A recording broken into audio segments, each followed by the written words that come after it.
பெற்றோர் யார் என்பதை பற்றி நாம் கற்றுக்கொண்டிருந்தோம். Then we learned, blessed are those that mourn, for they shall be comforted.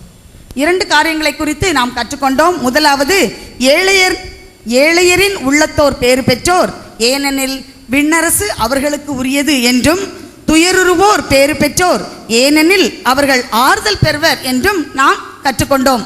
So Jesus was saying the most important thing in our life is to have the right attitude to pass every test of life. எனவே ஆண்டவர் இயேசு நமக்கு தொடர்ந்து கற்றுக் கொடுக்கின்றார். அவர் என்ன முக்கியமான ஒரு காரியம் என்னவென்றால், நாம் வாழ்க்கையை பற்றி சரியான ஒரு அணுகுமுறை உடையவர்களாக, கண்ணோட்டம் உடையவர்களாக இருக்க வேண்டும். அப்படி இருந்தால்தான் நாம் அவர் கொடுக்கின்ற எல்லா ஆசீர்வாதங்களையும் பெற்றுக்கொள்ள முடியும் என்று அவர் நமக்கு கற்றுக் கொடுக்கின்றார்.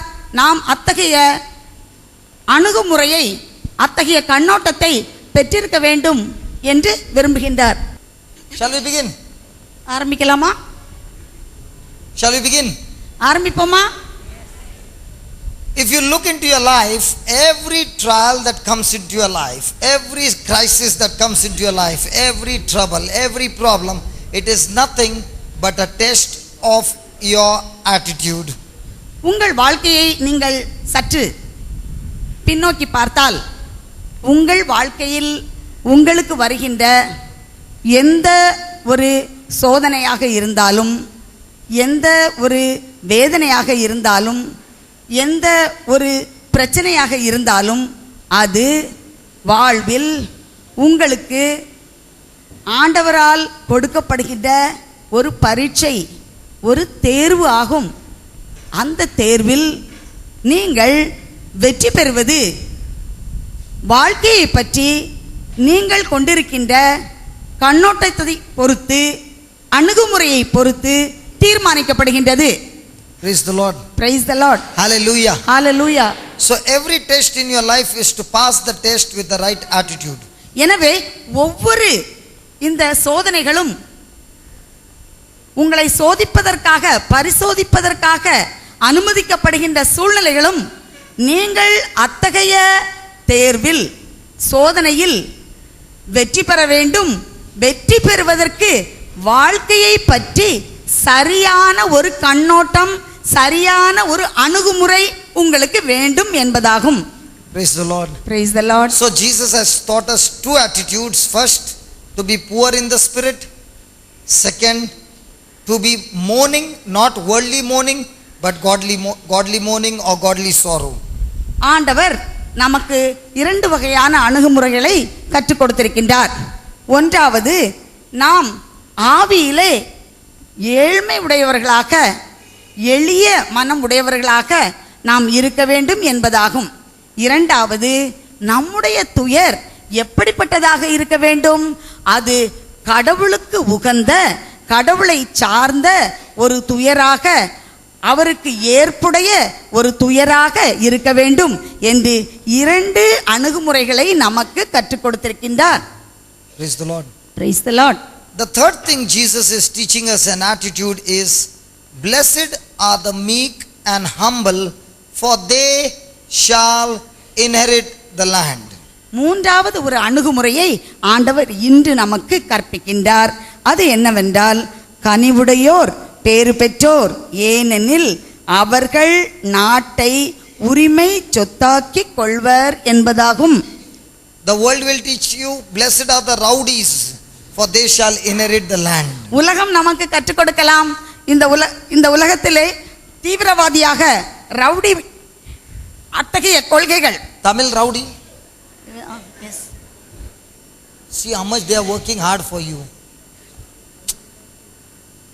Praise the Lord. She is feeling hot.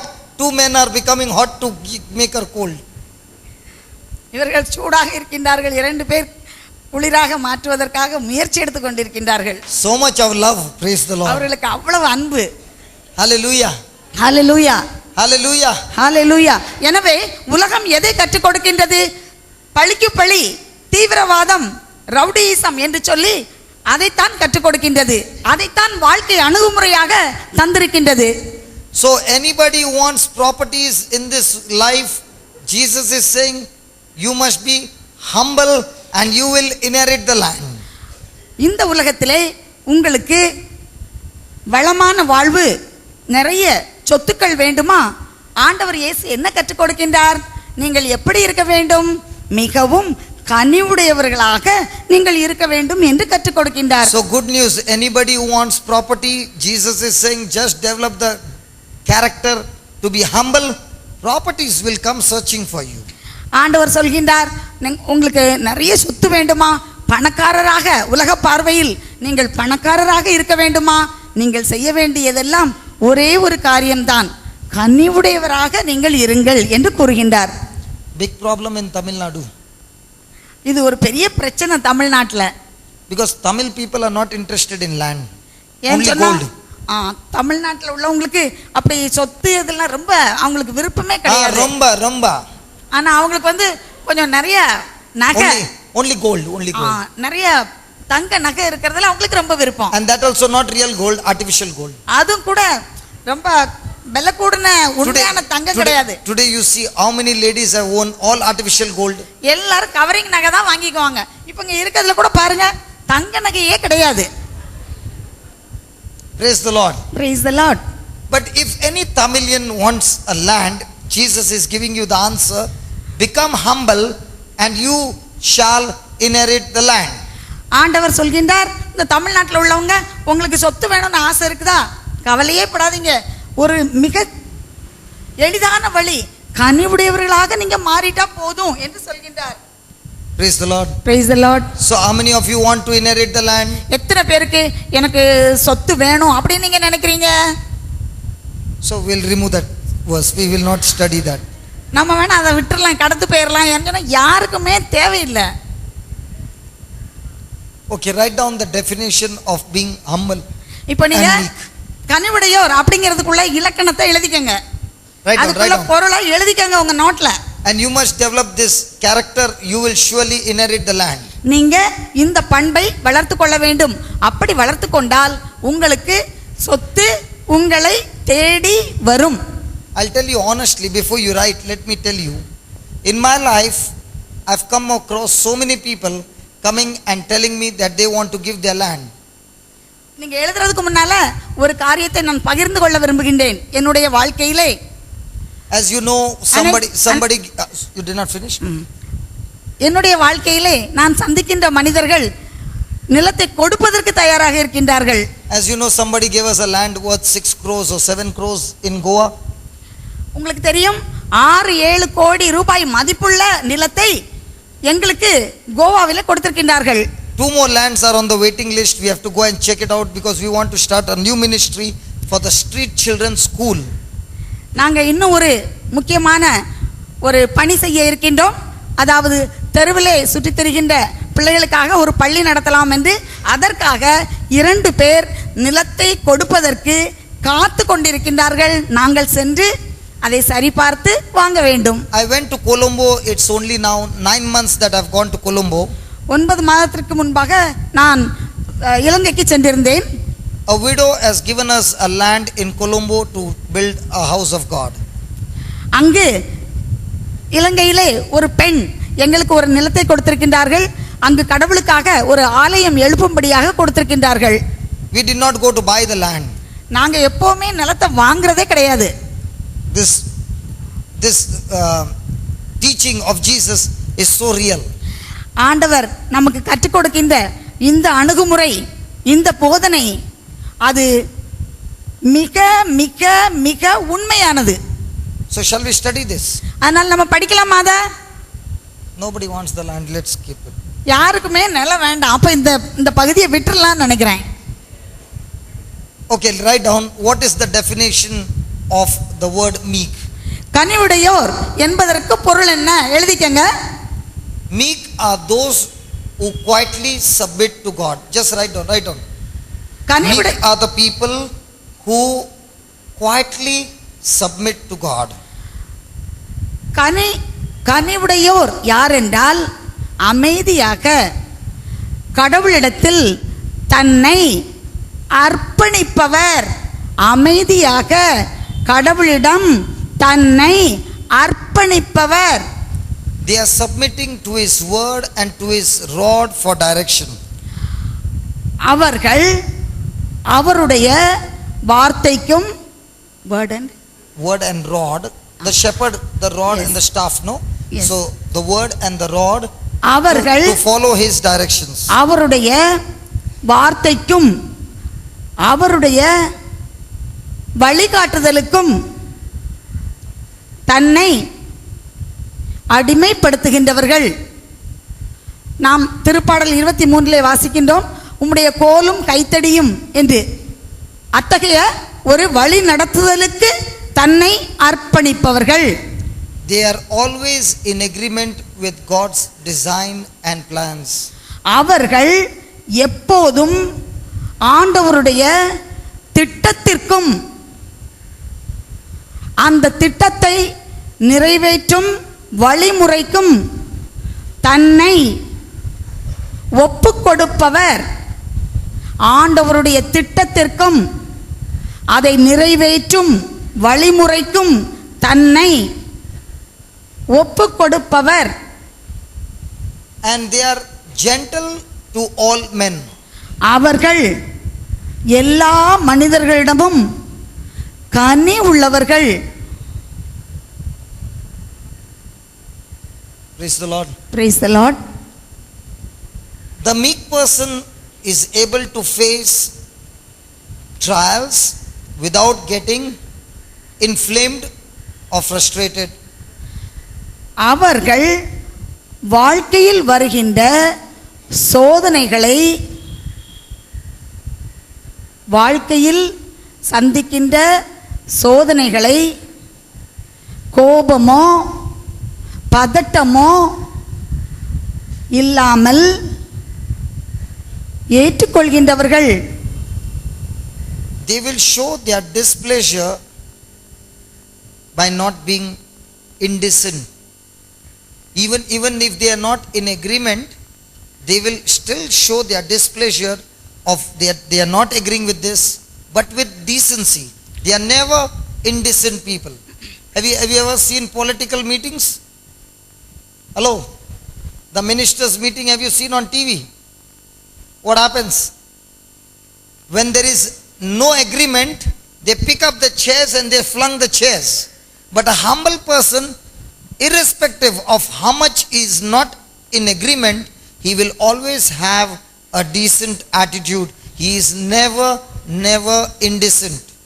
அவர்களுக்கு அதிருப்தி ஏற்பட்டால் அதை அவர்கள் மிக பொறுமையாக சாந்தமாக வெளிப்படுத்துவார்கள். நாம் பார்த்திருக்கலாம் டிவியில் எவ்வாறு அரசியல் தலைவர்கள் தங்களுடைய அதிருப்தியை சம்மதிக்காத தன்மையை எவ்வாறு வெளிப்படுத்துகின்றார்கள் என்பதை நம்முடைய அரசியல் தலைவர்கள் பாராளுமன்ற கூட்டத்திலே எவ்வாறு வெளிப்படுத்துகின்றார்கள் என்பதை நாம் பார்த்திருக்கின்றோம். அங்கே இருக்கின்ற எல்லா பொருள்களும் பேச ஆரம்பிக்கும், அந்த பொருள்கள் நடக்க ஆரம்பிக்கும், அந்த பொருள்கள் ஓட ஆரம்பிக்கும். இதுதான் அவர்கள் இந்த உலகத்திலே கடைபிடிக்கின்ற அணுகுமுறை. Praise the Lord. Praise the Lord. Hallelujah. Hallelujah. The voice was cutting, the voice was coming because of the weak battery. சத்தம் ஏற இறங்க வந்துட்டே இருந்தது. அது இதில் இருக்க பேட்டரி ரொம்ப வீக்காக இருந்ததுனால. The same happens when our batteries go weak. Sometimes the voice is coming of God, sometimes the voice comes of the devil. அப்படிதான் நமக்குள்ள பேட்டரி கூட சில சமயம் ஆண்டவர் உள்ள இருக்கும்போது சத்தம் நல்லா வருது. சில சமயம் if your battery is full charged with the word of God, even when people around you are all hot, you are still cool because the battery is full charged. சில சமயம் சாத்தான் இருக்கும்போது அது ஏற இறங்க போகுது. நமக்கு முன்னால் உட்கார்ந்துருக்கவங்க, உங்களுக்கு முன்னால் நீங்கள் பார்க்குறவங்க ரொம்ப சூடாக இருந்தால் கூட ஆண்டவருடைய ஆவி என்ற அந்த பேட்டரி நமக்குள்ள இருக்கும்போது நம்ம எப்பவும் ரொம்ப அமைதியா ரொம்ப கூலா நம்ம இருப்போம். Praise the Lord. praise the Lord. So a humble person is a person whose battery is all the time charged, that no matter everybody is hot in the room, that person is very cool and very decent. He does not open his mouth and create frustration or insult anybody, but he will speak about his displeasure with all decency.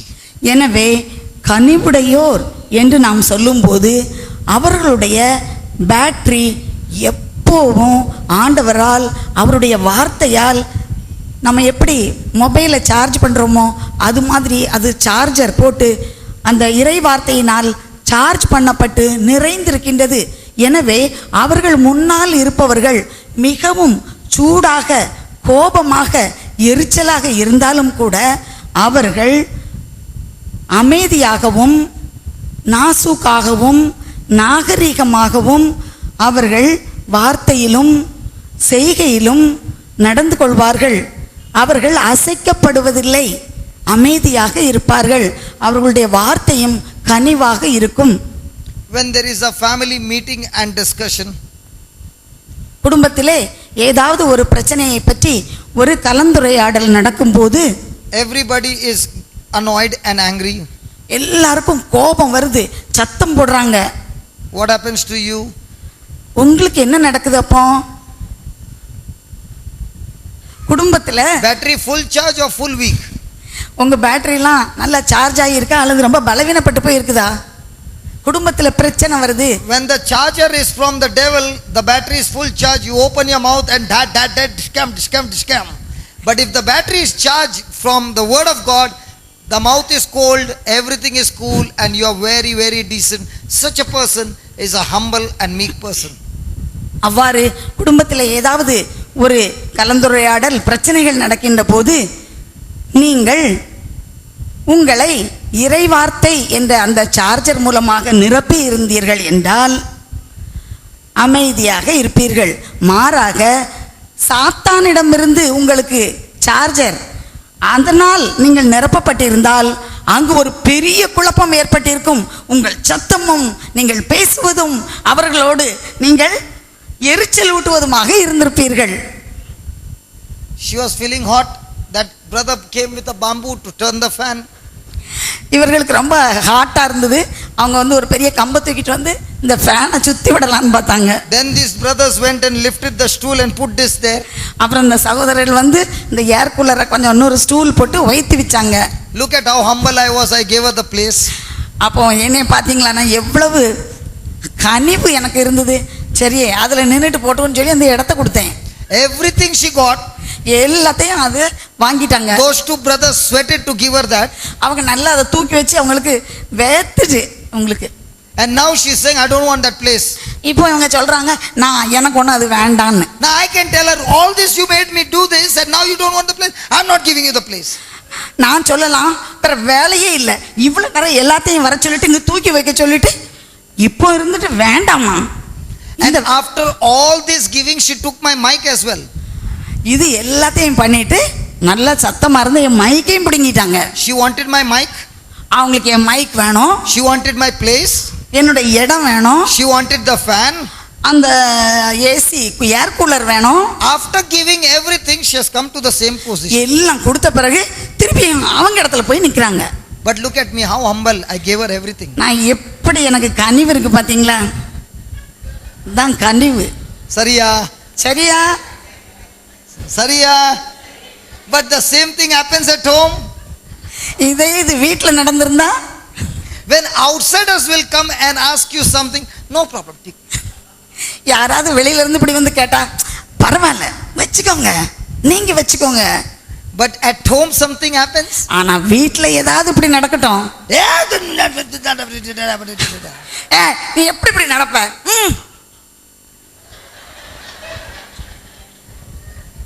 Praise the Lord. Praise the Lord. A humble person is constantly, consistently a person of patience, always decent. Say that, decent.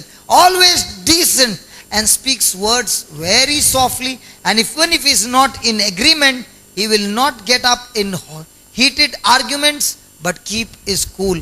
Such a person is a humble and meek person. ஒரு கனிவுடைய எளிமையுடைய ஒரு மனிதன் யார் என்றால் எப்போதும் எல்லா சூழ்நிலையிலும் நாகரிகமாக நாசூக்காக சொல்ல வேண்டியதை சொல்லவும் அமைதியாகவும் பொறுமையாகவும் இருக்கக்கூடியவர்.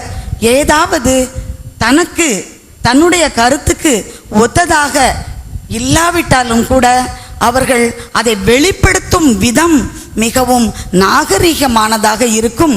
தன்னுடைய வார்த்தையால் அதை அவர்கள் பொறுமையோடு வெளிப்படுத்துகின்றார்கள். அவர்கள்தான் கனி உடையவர்கள், எளிமை உடையவர்கள். My father who prayed for me, who is my spiritual director, Father Jose, he is a very cool person. என்னுடைய ஆன்மீக குரு, என்னை அபிஷேகம் செய்தவர், எனக்கு வழிகாட்டிய அந்த அருள் தந்தை ஃபாதர் ஜோஸ் என்பவர்கள், அவர்கள் மிகவும் மிகவும் மிகவும் எளிமையானவர்கள், கனிவானவர்கள், எதையும் அப்படியே ஏற்றுக்கொள்ளக்கூடியவர்கள். Till today everybody has taken a challenge to make him angry. Till today nobody has ever been able to make him angry even once. இன்று வரை அவரை எப்படியாவது கோபப்படுத்த வேண்டும் என்று எத்தனையோ பேர் சவால் விட்டு முயன்றிருக்கின்றார்கள். ஆனால் தோற்று போனார்கள். யாராலும் அவரை கோபப்படுத்த முடியவில்லை. Even if you break anything, he will say, come here, let me pray over you. Lord Jesus, please bless him, please forgive him, please love him, and thank you Jesus, praise you Jesus. Go. No problem. எதையாவது தூக்கி உடைத்து விட்டால் கூட அவர் கூப்பிடுவார், இங்கு வாங்க அப்படின்னு சொல்லி தலையில் கை வைத்து அவருக்காக ஜெபிப்பார். ஆண்டவரே, இவரை ஆசீர்வதியும், இவரை இன்னும் ஆசீர்வதியும், இவருடைய வாழ்வை ஆசீர்வதியும் என்று சொல்லி ஓகே போலாம் அப்படின்னு சொல்லி அவர் செய்வார். That is why when I read this scripture and I check it with him, no matter in whichever place he has been put into, a small place is given to him. Within 1 year it has become a building, a retreat house. Why? Because when he is humble and meek, God will pour resources after resources, and wherever he is gone, he has only started building retreat house after retreat house. Once the retreat house is ready, he is transferred to another place having nothing. He goes to that place again because he is humble and meek, new retreat house. Now how would you feel? You have built up the whole retreat house and it has just started and you get a transfer. Is it good? But he will always get a transfer when the retreat house has just begun functioning and they will put him in another place. That place also he will pack his bag and go. No anger, no frustration, very cool. So no matter where you put him, 100% guarantee that place will be used by God and it will turn out into a big retreat house. That's what is called humble and meek. Just share that. இந்த பகுதியை உங்களுக்கு கற்றுக் கொடுக்கும் போது எனக்கு என்னுடைய ஆன்மீக குரு அருள் தந்தை ஜோஸ் அவர்களைத்தான் ஞாபகம் வருகின்றது. நான் ஏற்கனவே சொன்னேன், அவர்களுக்கு கோபமே வராது. அந்த குருவானவர் எந்த இடத்தில் பணிக்கு சென்றாலும் அவருக்கு முதலில் கொடுக்கக்கூடிய ஒரு இடம் சிறியதாக இருக்கும். ஆனால் அவருடைய வாழ்க்கையின் அணுகுமுறையின் காரணமாக கனிவும் எளிமையும் உடையவராக இருந்ததால் ஆண்டவருடைய ஆசீர்வாதமும் அவருடைய எல்லா விதமான ஆற்றலும் உருவாக்குவதற்கு தேவையான எல்லா பொருட்களும் அவரிடத்தில் வந்து குவியும். ஏனென்றால் அவர் கனிவுள்ளவராக இருந்தார். எனவே அந்த இடத்தை அவர் பெரிதாக கட்டுவார். சிறிய ஒரு அறையாக இருக்கும். கொஞ்ச நாள் கழித்து பார்த்தால் அது அங்கே ஒரு பெரிய தியான மையத்தை அவர் கட்டியிருப்பார். அது கட்டி முடிந்தவுடன் அது துவங்க ஆரம்பிப்பதற்கு முன்னதாகவே அவரை வேறு ஒரு இடத்திற்கு மாற்றல் செய்து விடுவார்கள், டிரான்ஸ்ஃபர் பண்ணிடுவாங்க. அப்பவும் என்ன செய்வார் அவர்? எந்த விதமான கோபமோ வருத்தமோ ஏமாற்றமோ எதுவுமே அவர் வெளிக்காட்ட மாட்டார். அவரை பாதிப்பதில்லை. அங்கேயும் அவருடைய அந்த பேக்கை தூக்கி கொண்டு அடுத்த இடத்திற்கு செல்வார். அங்கே சென்று திரும்பவும் அங்கே ஆண்டவர் அவரை ஆசீர்வதிப்பார். அந்த இடத்தில் மிக பெரிய ஒரு தியான மையத்தை கட்டுவார். அவ்வாறு அந்த வேலை முடிந்து பணிகள் முடிந்து அங்கு அது செயல்பட துவங்கியவுடன் அவரை வேறு இடத்திற்கு மாற்றி விடுவார்கள். திரும்பவும் அவர் அங்கு செல்வார். அங்கு சென்று மகிழ்ச்சியோடு அவர் பணியை ஆரம்பிப்பார். அங்கு ஆண்டவர் அவருக்கு தேவையான எல்லா விதமான ஆக்கமும் ஊக்கமும் பொருட்களும் ரிசோர்சஸ் என்று சொல்லக்கூடிய எல்லா விதமான வாய்ப்பு வசதிகளையும் அவருக்கு கொடுத்து அவர் செல்கின்ற இடமெல்லாம் ஆசீர்வாதத்துக்கு மேல் ஆசீர்வாதம்.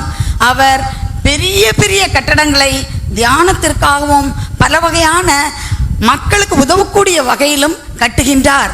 இத்தகைய பண்புள்ள மனிதர் தான் எளிமையும் கனிவும் உள்ளவர். In this 10 years, I think he has built 4 or 5 retreat house. So you can imagine his transfer is always within 2 years. இந்த 10 வருட காலத்திற்கு உள்ளாக அவர் 4-5 தியான சென்டர்களை கட்டிவிட்டார். அதிலிருந்து என்ன தெரியுதுன்னு சொன்னா, ஒரு இடத்துல கூட 2 வருஷத்துக்கு மேல அவரை வைக்க மாட்டாங்க, அங்க இருந்து மாற்றிடுவாங்க. சரியா? And all the retreat houses are running in crores. எல்லா தியான இடங்களையும் பார்த்தீங்கன்னா, தியான சென்டரையும் தியான மையங்களையும் பார்த்தீங்கன்னா, அங்க கோடிக்கணக்கான பணம் அவர்களுக்கு அங்கு இருக்கின்றது. அவர்கள் அதை நடத்துகின்றார்கள். You will never find from his mouth any time taking the mic and saying, I want money, please help me. Never he will ask for money. He will only serve the Lord. The Lord is the one who supplies all our needs. அவர் எந்த ஒரு முறை கூட ஆண்டவருக்கு கரங்களை தட்டி நாம் மகிமைப்படுத்துவோம். அவர் ஒருபோதும் எந்த ஒரு சூழ்நிலையிலும் யாரையாவது பார்த்து எனக்கு பண உதவி செய்யுங்கள், என்னுடைய பணிக்கு பணம் தேவைப்படுகின்றது என்று அவர் யாரையும் கேட்டதே கிடையாது. மாறாக அவருடைய தேவைகளை எல்லாவற்றையும் ஆண்டவர் அவருக்கு சந்திக்கின்றார். ஆண்டவர் அவருடைய தேவைகளுக்கு அதிகமாகவே அவரை ஆசீர்வதிக்கின்றார். நாம் கரங்களை தட்டி ஆண்டவரை மகிமைப்படுத்துவோம். Praise the Lord. Praise the Lord. And thank God I was with him, that I learned not to ask for money but to look at my God, because he supplies all my needs. நான் உண்மையிலே ஆண்டவருக்கு நன்றி சொல்கின்றேன். ஏனென்றால் நான் அந்த அருள் தந்தையுடன் இருந்தேன். எனவே நான் அவருடைய இந்த வாழ்க்கையின் அணுகுமுறையை நானும் கற்றுக்கொண்டேன். யாரிடமும் நான் கேட்கக்கூடாது, ஆனால் என்னுடைய தேவைகளை எல்லாம் அறிந்து என்னுடைய தேவைகளை எல்லாம் நிறைவேற்றுகின்ற என்னுடைய வானக தந்தையே நான் பார்ப்பேன் என்பதை நான் கற்றுக்கொண்டேன். This morning I got up and I was sharing in the car with another brother. You were listening. This morning I was sending the mails and I saw somebody sent a mail at 1:42 in the morning saying, I have written a check for you, 4,57,000. Please send your man and collect the check for 4,57,000. I don't have to ask people for money. When I obey the word of God, God gives me money when I'm sleeping. இன்று காலையிலே கூட நான் காரணம், give the Lord a big hand for that. இன்று காலையில் நான் சகோதரரோடு வந்து கொண்டிருக்கும் போது நான் ஒரு காரியத்தை பகிர்ந்து கொண்டேன். என்னுடைய மெயிலை செக் பண்ணும்போது அங்கே யாரோ ஒருவர் 4,57,000 4,57,000 ரூபாய்க்கான காசோலையை நான் அனுப்பியிருக்கின்றேன், உங்களுடைய பணிக்காக நீங்கள் அதை பெற்றுக்கொள்ளுங்கள் என்று குறிப்பிட்டிருந்தார். பாருங்கள், நான் ஆண்டவருடைய வார்த்தையை கேட்டு அதற்கு கீழ்ப்படியும் போது ஆண்டவர் எனக்கு விண்ணகத்திலிருந்து என்னுடைய தேவைகளை சந்திப்பதற்கு பணம் அனுப்புகின்றார். கரங்களை தட்டி நாம் ஆண்டவரை மகிமைப்படுத்துவோம். Now mind you, that check is not for me but for the kingdom of God. அந்த எனக்கு கிடைத்த காசோலை எனக்கல்ல, ஆண்டவருடைய விண்ணரசை கட்டி எழுப்புவதற்கு. I would look at this priest, never ask for money. நான் இந்த அருள் தந்தையை பார்த்திருக்கின்றேன், ஒரு தடவை கூட அவர் பணத்தை பற்றி அவர் கேட்டதே கிடையாது. But the attitude of humble and meek. அவருக்கு வாழ்க்கையை குறித்த எளிமையான அவருக்கு அந்த மனநிலை அவருக்கு இருந்தது, கனிவுடைய மனநிலை இருந்தது. In those days when I was a baby, I would be watching father, whatever he is doing, I would imitate the same. நான் When I was a baby in the Lord, and I would watch him from a distance, whatever he would do, I would do the same. Because I saw so much of power, everything is there is no lack. He has got something, I must search, and I would be watching him, look at him, what he is doing, and do the same. And I found the secret, it was only be obedient to God's word and keep on walking in love. Everything else will be provided unto you. நான் ஆண்டவருக்குள் ஒரு சிறு குழந்தையாக இருந்தபோது, ஆண்டவருக்குள் ஆண்டவரை ஏற்றுக்கொண்டு அவரை கண்டுகொண்டு சிறு குழந்தையாக அந்த ஆன்மீக வாழ்வில் நான் இருந்தபோது, நான் இந்த அருள் தந்தை ஜோஸ் அவர்களை கவனித்து கொண்டே இருப்பேன். அவர்களுடைய அணுகுமுறையை, இவர்கள் வாழ்க்கையில் என்ன ஒரு ரகசியம் வைத்திருக்கின்றார்கள், எப்படி இவர்களால் இவ்வாறு வாழ முடிகின்றது என்று நான் கவனமாக அவரை பார்த்து கொண்டே இருப்பேன். அவரிடமிருந்துதான் நானும் இதை கற்றுக்கொண்டேன். நான் மனிதர்களிடம் போக வேண்டிய தேவையில்லை, மாறாக ஆண்டவருடைய வார்த்தையை கேட்டு அதை விசுவசித்து அந்த வார்த்தையை நான் வாழ்வாக்கினால் ஆண்டவர் என் வாழ்வுக்கு தேவையான எல்லாவற்றையும் தர வல்லவர் என்பதை கண்டுகொண்டேன். This morning he came, Brother Brito, to wake me up. இன்று காலையிலே சகோதரர் பிரிட்டோ வந்து என்னை எழுப்புறதுக்காக வந்தாங்க. Because before coming here, I went to the cloister nuns to give them a talk. நான் இங்கே வர்றதுக்கு முன்னால் அடரேஷன் கான்வென்ட்டில் உள்ள எல்லா சிஸ்டர்ஸ்க்கும் அங்கே ஒரு டாக் கொடுக்க போயிருந்தேன். He asked me what time you went to sleep. What are we going to? What time I went to sleep. அப்போ பிரதர் கேட்டாங்க, நீங்கள் எப்போ தூங்க போனீங்க நைட்டுன்னு கேட்டாங்க. Every night I go to sleep by 3 o'clock or 2:33. ஒவ்வொரு நாளும் 2:30 மணிக்கோ அல்லது 3 மணிக்கோ தான் நான் தூங்க போவேன். Because that is the time I have to send the mails, I have to do so many things.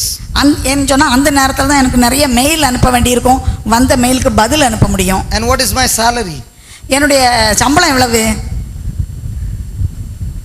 Can you tell me what is my salary? 2:30 மணி 3 மணி வரைக்கும் நான் உழைக்கிறேன். என் சம்பளம் எவ்வளவு தெரியுமா? When you work for the Lord, you never get a salary, you get bonus when you are sleeping. ஆண்டவருக்காக இவ்வாறு நீங்கள் உழைக்கும் போது சம்பளம் ஒன்றும் கிடைக்கிறது இல்லை, ஆனால் தூங்கிட்டு இருக்கும் போதே போனஸ் கிடைக்கும். That's why I want to share with you how every day of our life we are being blessed. அதனால் தான் நான் உங்களோட பகிர்ந்து கொள்ள விரும்புகின்றேன், என்னுடைய வாழ்க்கையிலே ஒவ்வொரு நாளும் எவ்வாறு ஆண்டவர் என்னை ஆசீர்வதித்துக் கொண்டிருக்கின்றார் என்று. Might be you are sitting there and saying, when will the healing session begin? இப்போ நீங்க இங்க உட்கார்ந்துட்டு யோசிச்சுட்டு இருப்பீங்க, எப்போ இவர் இந்த குணமளிக்கும் வழிபாட்டை ஆரம்பிப்பாருன்னு. The healing session has already begun. When you change your heart, your healing has already taken place. குணமளிக்கக்கூடிய அந்த நிகழ்ச்சி ஏற்கனவே ஆரம்பமாயாச்சு. எப்போது உங்கள் மனத்தில் உங்கள் இதயத்தில் ஒரு மாற்றத்தை நீங்கள் ஏற்படுத்த ஆரம்பித்து விட்டீர்களோ அப்போது குணமளித்தல் ஆரம்பித்து விட்டது. The greatest healing is when you change your thinking.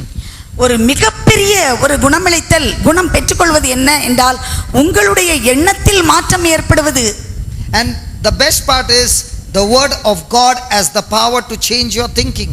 அதுல மிகவும் சிறப்பானது என்னவென்றால் ஆண்டவருடைய வார்த்தை உங்களுடைய சிந்தனையை மாற்றக்கூடியது என்பதாகும்.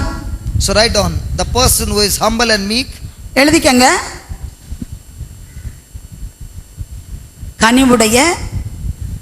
கனிவுடைய எளிமையுடைய மனிதர். They rarely and hardly get provoked or angry. They hardly or rarely get provoked or angry. அவர்கள்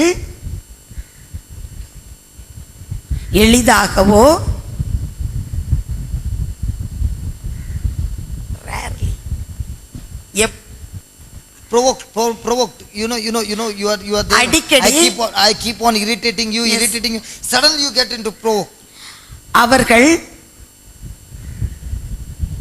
அபூர்வமாக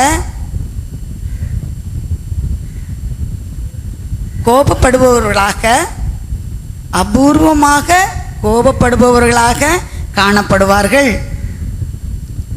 They get quickly and easily pacified. அவர்கள் வேகமாகவும் எளிதாகவும் they get easily and quickly pacified. அவர்கள் வேகமாகவும் எளிதாகவும் சமாதானம் அடைவார்கள். They would rather forgive 20 injuries. They would rather forgive 20 injuries than revenge one. அவர்கள் 20 பேரை காயப்படுத்திய 20 பேரை slowly அவர்கள் காயப்படுத்திய 20 பேரை எளிதாக மன்னிப்பவர்கள். They are quick to forgive. Even if they have got 20 injuries, they will not even take one revenge. 20 தடவை காயப்பட்டாலும் ஒரு தடவை கூட பழிவாங்க மாட்டார்கள். 20 முறை காயப்பட்டவர்களாக இருந்தாலும் ஒரு முறை கூட பழி வாங்க மாட்டார்கள் அல்லது பழி வாங்கும் எண்ணம் கொண்டவர்களாக இருக்க மாட்டார்கள். Praise the Lord. Praise the Lord. If we have 20 injuries, what will we do? நமக்கு 20 தடவை ஒருத்தங்க நல்ல காயம் ஏற்படும்படியாக வார்த்தையாலோ நடத்தையாலோ நம்மை பாதித்திருந்தால் நாம் என்ன செய்வோம்? 20 தடவை What will we do? நம்ம என்ன செய்வோம்? Tooth for a tooth, an eye for an eye. பல்லுக்கு பல், கண்ணுக்கு கண், பழி வாங்குதல். Hallelujah. Hallelujah. Hallelujah. Hallelujah. But a humble and meek person is a person who is quickly to forgive, quickly to change his mind, quickly to forget and not remember it anymore.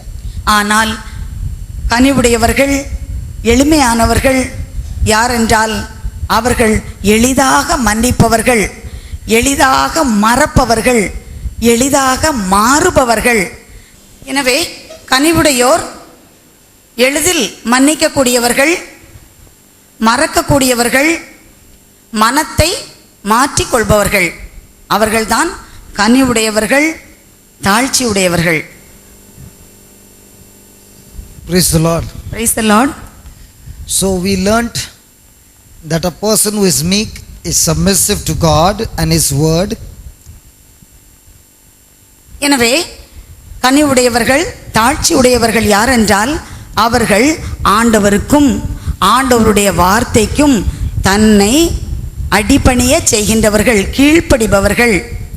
And Jesus speaks about himself in Matthew chapter 11 verse 29.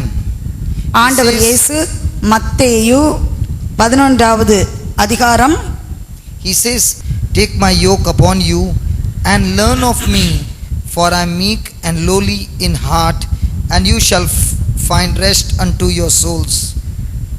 அவர் கூறுகின்றார், என்னுடைய நுகத்தை நீங்கள் ஏற்றுக்கொள்ளுங்கள்.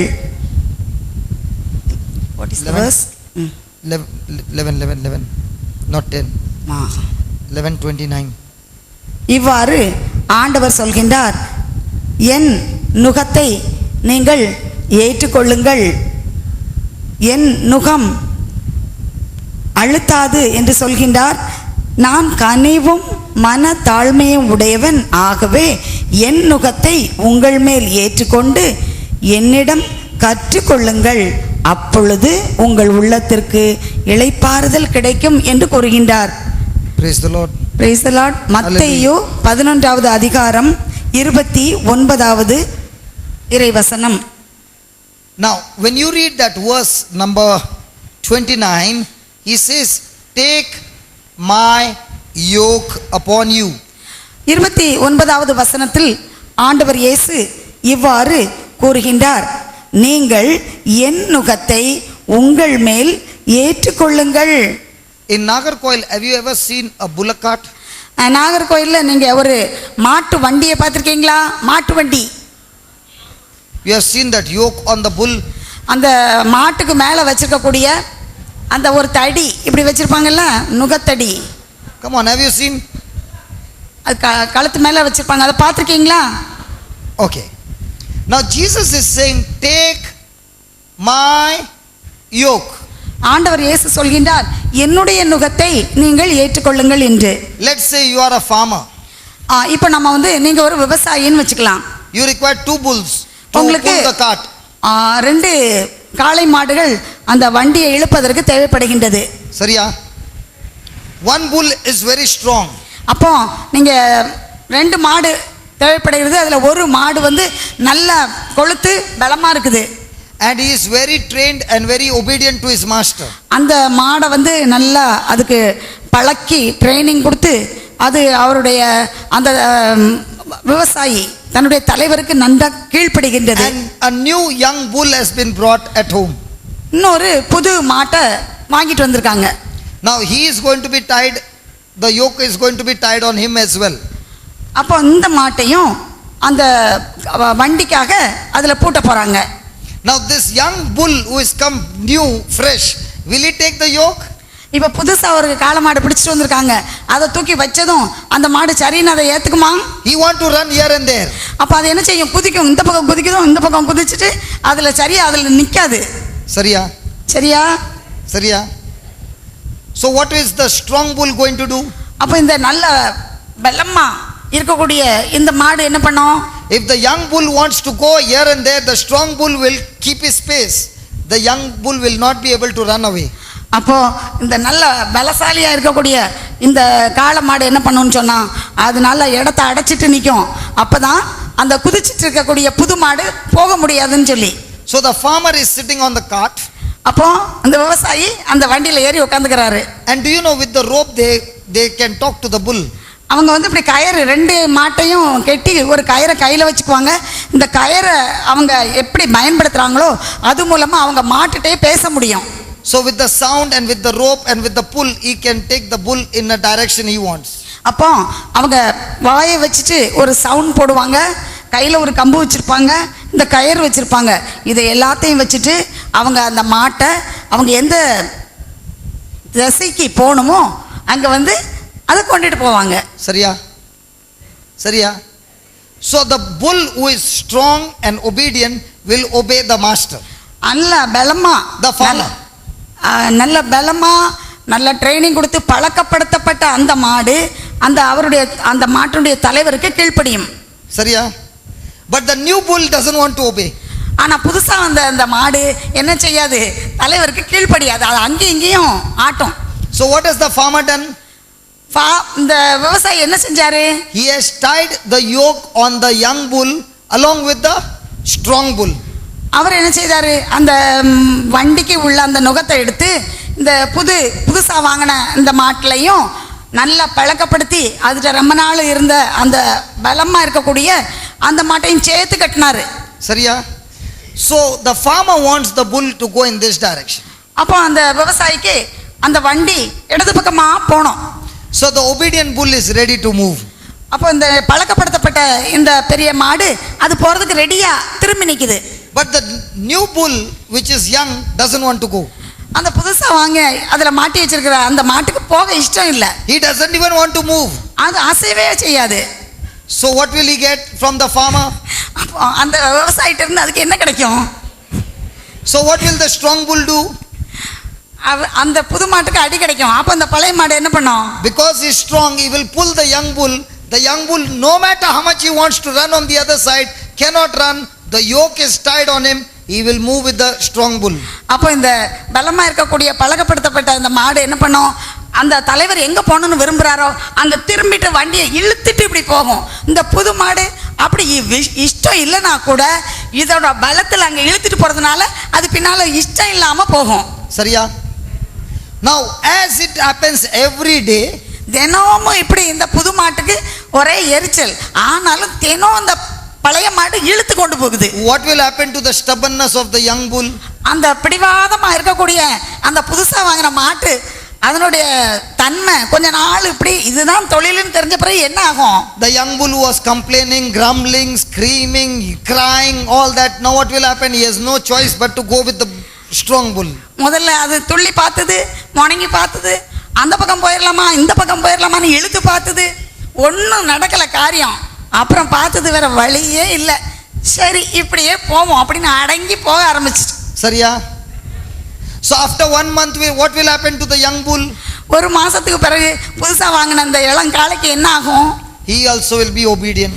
அதுவும் அந்த பழகின அந்த பழக்கப்படுத்தப்பட்ட அந்த காளை மாடு போல கீழ்ப்படிய ஆரம்பிச்சிடும். Correct? சரியா? That is what Jesus is saying. The farmer who sits on the cart is like my heavenly Father. I am the bull who is strong on one side, and I am obedient to my Father. I am the one who will carry all the burden. You only stay yoked to that thing, and whichever direction I move, just keep moving. You don't have to carry the burden. I am the one who carries the burden.